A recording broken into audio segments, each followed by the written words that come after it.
is Asinine Radio. This is the weekly music podcast where every week we get into our fearless beer review. We get into the vinyl stuff we picked up, stuff we've been listening to, and also Jeff's record store, Desert Grooves Records, out in Arizona. Also, we're going to round it out with some new music and other happenings in the music world. My name is Tyler, and way out there, hundreds of miles away, is Jeff. While you're listening, go to Spotify, Apple Podcasts, give us 5 stars. Smash that subscribe button on the YouTubes. Follow us on there. Watch us on the YouTubes if you're not already. So yeah, that's all I got for the boring intro. Let's jump right into it, Jeff. Let's get into the fearless beer reviews. So what do you got this week? Go. I got this bad boy. Look at that. Oh, why didn't you tell me? I would have got one too. Damn, dude. I don't know. One of the homies brings me beer whenever he comes in. He's maybe I shouldn't say that. I don't know. They can pass out free beers, right? Why not? Yeah. Yeah. Okay. That's the purpose of like having the free beers, to pass it out and spread the word and spread the love. Yeah. One of our guys that comes in and shops at our store always brings beers when he comes in. So he dropped this one off. Mongo.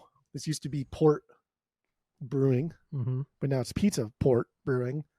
So there's that. What is this? Like a 8%? Yeah, double IPA, 8%er here. That's a strong one. That's a strong one. So I have a juicy little thing IPA from Sierra Nevada Brewing. That's what I have right here. Looks so good, right? 6.5% ABV, and I think I might have had this on the podcast like a month ago. I'm not really sure at this point, but this came in a variety pack from Costco, and honestly, Sierra Nevada generally puts out good shit. So I'm excited for this one. I don't think I've tried it. I don't remember, but so forgive me if I have. Whatever, who cares? 6.5%, like I said, 8% Mongo for you. Yours is just like a straightforward IPA, right? It's a double. It's a double. Okay. Ooh. Yeah. Ooh. Get it right. Pay the price. Ooh. What's that from? From Salute Your Shorts. Come on, guy. Dang, Come on, guy. Look at this kid. Come on, guy. I know my 90s Nickelodeon. Remember, he gets all mad, like he takes personal offense to it. Get it right or pay the price while he's playing the piano. And he always had the sunscreen on his nose, like covering his entire nose. Always had the sunscreen on. And that cool hat, boat hat, rope on it. Yeah. Was it a bucket hat, right? Isn't that what it's called? I think they're called bucket hat. It was. I don't know. Yeah, I think it's called the bucket hat. You're right, but it had like the drawstring on. Yeah. That show is. I went back as an adult and watched it. It has not held up at all. It's not. Oh. It's not good. That Hey Dude has not held up. Yeah, it's just not good. Not good. Now Pete and Pete, that's held up. That's a great show. I haven't watched that since I was a kid, so I couldn't. Yeah, that's unfortunate. Can't say. That's unfortunate. Yeah. All right, so let's start drinking. You ready to go? Yeah. Here we go. Nothing I'll tink it to. There it is. Kisses for daddy.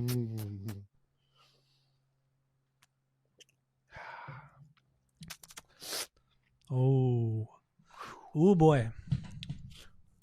So why aren't you drinking that out of a glass? Because they're in the other room and I want to get up. Okay.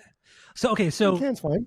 Let's rate these beers, and let's talk about the beers and then rate them based off of our world famous 3-point rating system, where 3 is a perfect beer, 2 is a good beer you're going to continue to drink, 1 is a bad beer but give it a shot, and 0 is a drain pour, worst thing you've ever had. So what do you got? Go. It's good. I mean, this is Pizza Port and Port, the same company, really. Yeah. I guess like the story was Port Brewing was started by a guy who used to work for Pizza Port and was backed by Pizza Port money, so it's kind of the same thing. But it's Pizza Port. Pizza Port is known for their beers, not their pizza. Their pizza is okay, it's fine. Pizza's good, but their beers are always solid. And this is kind of dangerous. It drinks just like a normal IPA, right? This is 8%, so it's not like crazy high. So it shouldn't be super alcoholic, but this is it's good. Good. I'm glad. It's good. Glad you're enjoying it. 8%. I mean, I feel like the last time I had Mongo, I felt like it was very syrupy, but it's been a long time. It's not too bad. It's not. I mean, it's what you'd expect from any kind of IPA, and 8% also. But no. Also, I guess Pizza Port, they've never really put out a bad beer. So Correct. All right. My juicy little thing IPA right here. This right here. This is good. This is very, very good. It is actually very juicy. It's not citrusy like the normal little hazy little thing that they have. It definitely has a juice to it. There's no other word to describe it. It is juicy, not overly hoppy. It's very, very well balanced. It goes down smooth. I'm digging this. I'm really liking this. Wait, so what did you give your Mongo? I didn't give it anything yet. Oh, I'm gonna do a 2. I would drink this again. It's good. I'd buy it if I saw it in the stores. It's not great. All right, it's good. It's just good. All right, I'll give mine a 2. I'll give it a 2.75. This is pretty damn good. Pretty damn good, man. I'm digging this one. I had one earlier this week. It was another hazy little thing, but it was a tropical hazy IPA, and that was even better than this. That was delicious. But they were too good, so I drank all of them before I could pod. But what is your sell by date or fresh by date?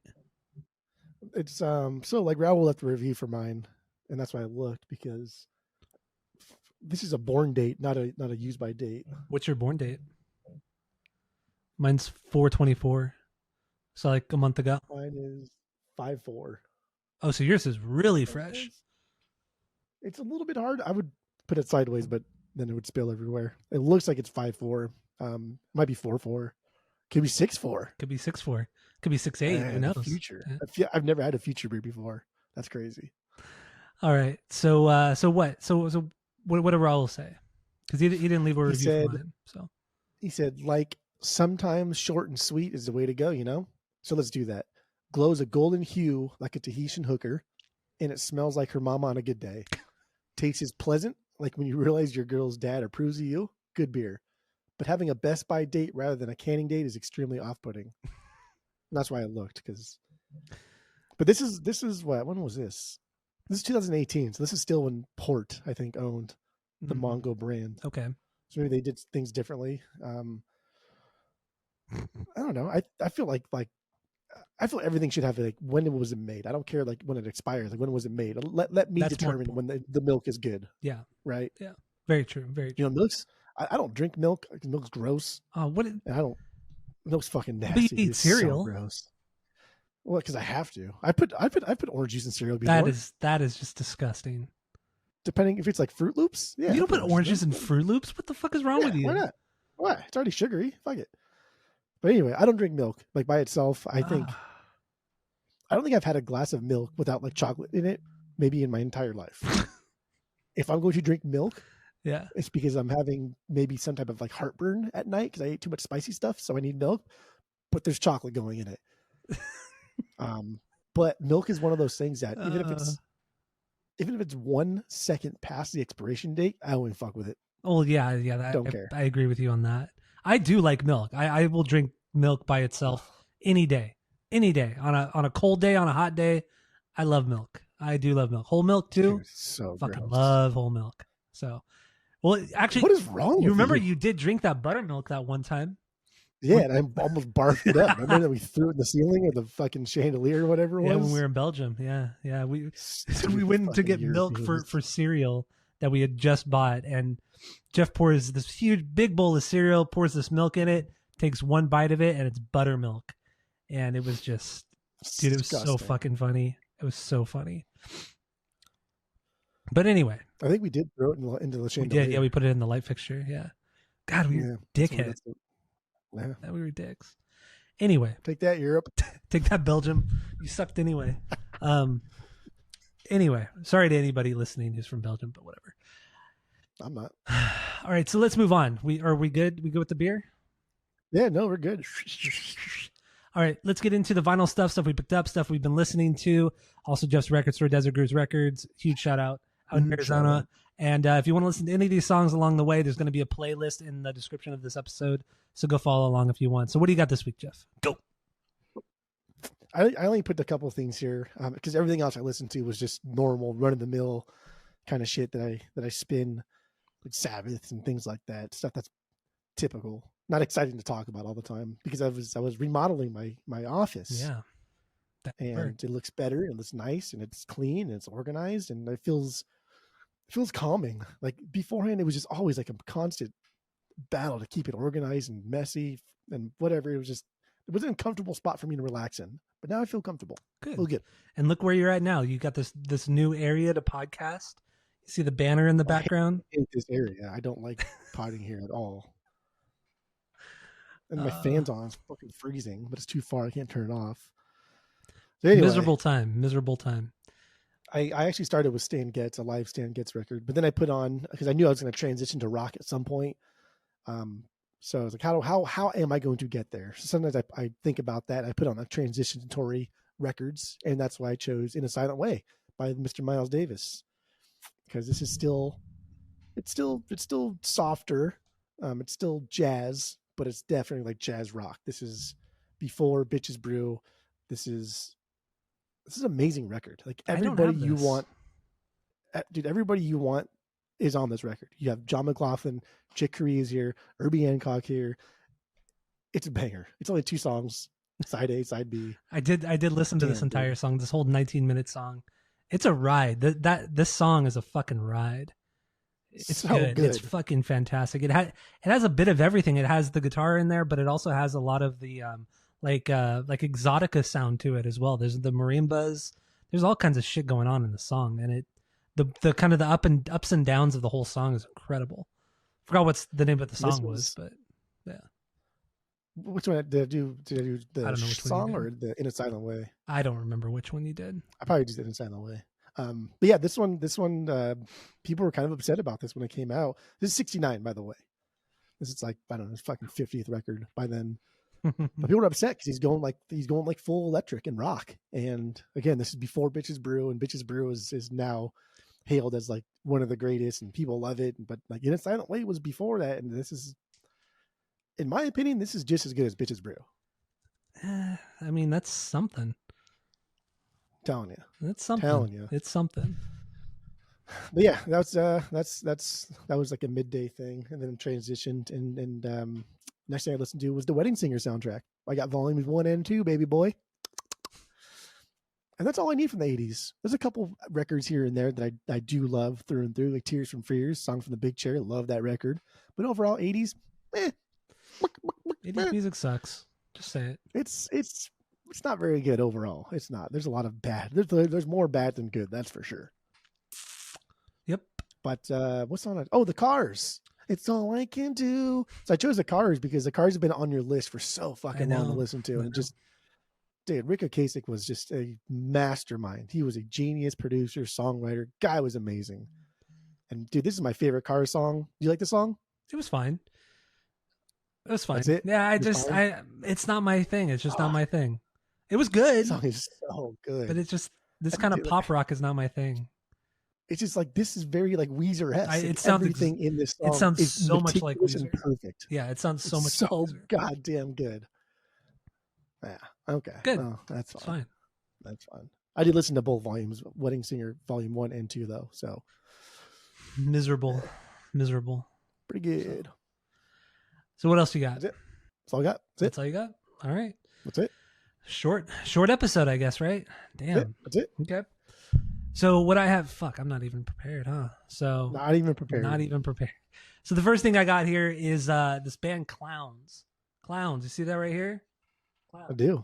This album is called Endless. Can you hear me? Endless. It's called Endless. What's it called? Endless. Fifth record from last year, 2023. This band is from Melbourne, Australia. And this actually made my top 5 album of last year. This is my number 5 last year. I do love this record. I think it's a fantastic record. It's a great hardcore punk, or mostly punk record with some metal leanings. And it's extremely melodic too. There's some great fucking moments on here.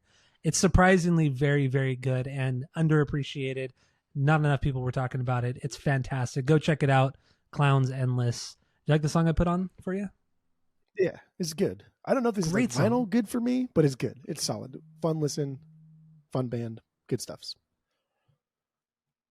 Very good stuffs. All right, so the I can't even speak. The next thing here, the Incubi, some might call it. There you go. Got that one. Incubus 23. This is the re-recording of the original Incubus record from 2001. Wait, did that come out in 2001? Yeah, it was 2001. That sounds about right. Yeah, it was 2001. Well, that makes sense because it's 23. Duh. Pod math is hard. So, yeah, this is re-recorded without the original bass player Alex. New bass player Nicole Rowe played on this one and did a lot of the harmonizing and all that. Certainly sounds different. Moments definitely sound different, in especially vocally, because Brandon's voice is a lot deeper than it was before. But still solid output. The end of Circles, there's like this really cool like minute long outro, like this stoner fuzz driven kind of jam at the end of it, which is why I put Circles on here. But I think it's a fun re-recording. I'm glad I got the vinyl. I have no complaints with that at all. You're just a fussy little boy who just doesn't like to have fun. That's what it comes. No, I remember back when I first started collecting like you, and just were buying anything and everything. That's fine. Buying anything and everything. God, that is so untrue. Okay. That is so untrue. Oh my God. It's okay. It's not a big deal. That's fine. I don't mind. Well, I'd like to know what other people think about this re-recording. I think it's good. It's solid. Here's what everybody thinks. You ready? Nobody gives a shit. Know, nobody does. That's what people think. Nobody fucking cares. That's what people think. If you read the comments for like from all of Incubus' recent posts, we're like, why did you do this? Nobody asked for this. Nobody wanted this. Which I agree. Yeah, they did it for people like you, just to fucking buy it. Nobody wanted it. Okay, but it's good. It's fun. It's fun. It's fun. So anyway, that's all I got for the vinyl. Man, this is a really short episode. God damn. Usually I have a laundry list of records that I listen to, but I did listen to a lot of records. I just didn't. It's just boring stuff. It's boring. Well, I mean, The Wedding Singer is pretty boring, but yeah, you talked about it. Dude, that soundtrack is so good. That's all you need from the 80s. Like if you only just want like the best songs from the 80s, like forget about all of the comps. Just get The Wedding Singer comp. That's it. Okay. All right. Which is weird because it starts off with the Buggles' video Kill the Radio Star, which is not an 80s song from 79. That's and true. The version that's on the Wedding Singer soundtrack is a cover by the President of the United States of America. Which is even weirder, from the 90s. So they chose a non-80s song for an 80s soundtrack sung by a band that's not from the 80s. Presidents were from the 80s, but when they recorded that wasn't the 80s. Yeah, and they were more popular in the 90s than any other era. So, all right. So that's it. That's all I got for the vinyls. If you want to listen to those songs, check them out in the playlist. Get into that. A new album that came out this week that I did actually listen to today. I don't know if you did, but it's Billie Eilish. She put out a new record called Hit Me Hard and Soft. This is better than I was expecting, not vinyl worthy. Actually less whisper singing than I was expecting, even though she's like made that her whole career. But there was some cool stuff here. So a lot of some interesting. Well, actually, did you listen to this record or no? I did not. No. There's some interesting influences. Like there's some like bossa nova samba stuff on here. Subtle, not outright, but very, very subtle things. Some cool little like guitar parts in that same vein, which I didn't know Phineas was that capable of a guitar player, but apparently he is. So it was fine. It was good, decent. Never go back to it. Good listen though. Whatever. Not vinyl. I will listen to this. So there's that one, and then actually I do want to I'll bring it up after. So one new song that came, Amber put out a song called "The Joke." The song's a fucking joke. Boring. It is. It's fucking boring. I don't get it. I don't know why they put this out. Makes no sense. So the last thing here is Me First and the Gimme Gimmes. Put out a cover of Good For You. I think this is originally done by Olivia Rodrigo. I don't know who did this originally. But this is from their upcoming new live record. But ruin somebody's quinceanera or something like that. I forgot the name of it. That's basically the gist of it, though. But so it was fun. I mean, this leads me to believe it's just going to be a bunch of like Latin singers, Latin like music they're going to cover. That's possibly. I don't remember what the other song they did was though. Do you remember?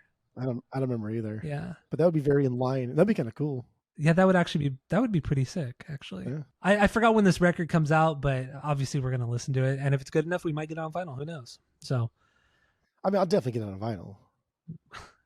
But you wouldn't even get all the other Me First stuff on vinyl. I think I have 4 now. Really? Yeah, I have. Bar Mitzvah. I have the Diva one. I have like Bar Mitzvah. I have the Diva one where they do like the Have a Ball, right? Female songs. I think that's what it is. Yeah, I had the covers of show tunes that they did, and then I think and the country, Love Their Country, one of the country songs. Yeah. I would get that one. I think that's the only other one I would get is the country one. No, 2 of those came through my store, and then I bought the other 2. Okay, all right. Yeah, but that's it. Like their first record is just it's just punkers like doing cover songs. Like there's nothing unique about it, nothing crazy. It's just All right. Well, that's all I got for new. That's all we have for new music and other happenings in the music world. There has been this ongoing list though that Jeff has curated for me to listen to for the last year. And I finally got around to listening to one of those bands and one of those records. So I figured we might as well talk about it now. I guess this might be like an ongoing bit at the end of every episode, but I listened to the Steely Dan record. What is it called? There we go. Can't Buy a Thrill. Can't Buy a Thrill. Yeah, I just didn't care, man. Did not care. What? Yeah, I outside of the 2 songs that I know because they're so wildly popular and the nostalgia. Yeah, the Do It Again especially, man. That's what an opener for an album. Do it again. Do you like that song? I do like that song a lot. Yeah, song's so good. I do like that song a lot, but otherwise, I felt like everything just felt kind of flat. Like nobody really shined. There were cool things happening, but nothing really ever stood out. I think from like a production standpoint, like you brought up, what you told me earlier, like I think it sounds great. But music, like, just songwriting wise, it's fine. It's vanilla. It's plain old people. Steely Dan is plain old people. I mean, okay, we'll reel it in there, Dagger. It is. Reel it in because first of all, it's not plain old people because some of these hooks and melodies are insanity. They are so good. They are so catchy. They are perfectly crafted like pop songs. This is soft rock. This is soft like dad rock. Yeah. But like you're not really listening it for those, even though those are fucking great and on their own, they stand up amongst like the best of the early 70s. You're listening for like song structures and what they're doing with these songs, where they're going, how they're going there. This album is absolutely insane. I actually listened to this too on Saturday. Okay. Yesterday. Say Sunday? Yeah, yesterday. Because I'm just like, I'm obsessed with this record. It is so every time I listen to this record, I find like 4 or 5 different things per song that I never heard before. Even reeling in the years. Like I know that song pretty well. Even that riff, that simple riff, that do like there's so many like hammers and slides that he's doing. He's not just doing like do do do do do do do do. It's all these little nuance to it. Everything about this is like they had a riff and they dissected that riff and said, how can you make this riff complex and fucking annoying, but make it sound great? Mm-hmm. And like that's entirely what this record is. It's unreal. Okay. Unreal. Okay. I would say I give it another listen, but another 45 minutes of my time. I'd rather jump into some of the other albums and songs that you want me to listen to on the list. All right, that's fine. That's you got through this. I got through it, yeah. And you missed the mark. That's all right. Well, okay, that's fine. No, you're over there buying like re-releases of fucking Morning View and thinking that was money well spent. It's all okay. So that Steely Dan record too is a very good. It's just a very good like summertime album, especially like Do It Again. Perfect summertime song. Drinking beers at the pool or at the beach. That song's so good. That's what that song is for. That's what it's for. But I don't know. That's all I got. You got anything else for this episode? That's it. That's all. That's all. All right. Well, thank you all for listening. Go to Spotify, Apple Podcasts, give us 5 stars, tell all your friends. Smash that subscribe button on the YouTubes. Keep following us and stay tuned for the main episode because we're getting into Romeo and Juliet, the Claire Danes version, the 1996 version. So get into that. And that's it. That's all.